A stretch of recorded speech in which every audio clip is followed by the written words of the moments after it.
तुम्ही जो आमरस, mango juice किंवा पल्प चवीने खाता तो खरोखरच आंबा आहे की केमिकलचं विष? हा प्रश्न आता प्रत्येकाने स्वतःला विचारण्याची वेळ आली आहे. कारण मँगो पल्प बाबत असा काही धक्कादायक प्रकार समोर आलाय जो ऐकून तुम्हीही आंबा खाताना विचार कराल. नेमकं प्रकरण काय आहे ते सविस्तर सांगतेच, पण त्या अगोदर थोडक्यातला नक्की फॉलो करा, कारण अशा महत्त्वाच्या बातम्या तुम्हाला फक्त इथेच मिळतील. तर ही घटना आहे पुण्यातली. पुण्याच्या मावळ तालुक्यात असलेल्या उरसे गावात अन्न व औषध प्रशासनाने कारवाई केली आहे आणि त्यात चक्क 32 किलो भेसळयुक्त मँगो पल्पचा साठा जप्त करण्यात आलाय.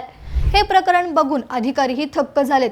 या ठिकाणी चक्क साखरेऐवजी घातक पदार्थ, गाईचं दूध आणि हानिकारक केमिकल युक्त केशरी रंगाचा वापर करून हा पल्प तयार केला जात होता. महत्त्वाचं म्हणजे हा विषारी पल्प ग्रामीण भागात स्वस्त दरात विकला जात होता. यामुळे जुलाब, पोटदुखी आणि विषबाधा तर होऊच शकते, पण दीर्घकाळात कर्करोगासारखे गंभीर आजार होण्याचीही मोठी शक्यता आहे. म्हणूनच बाहेरून रेडीमेड आमरस घेताना किंवा तो खाताना 100 वेळा विचार करा.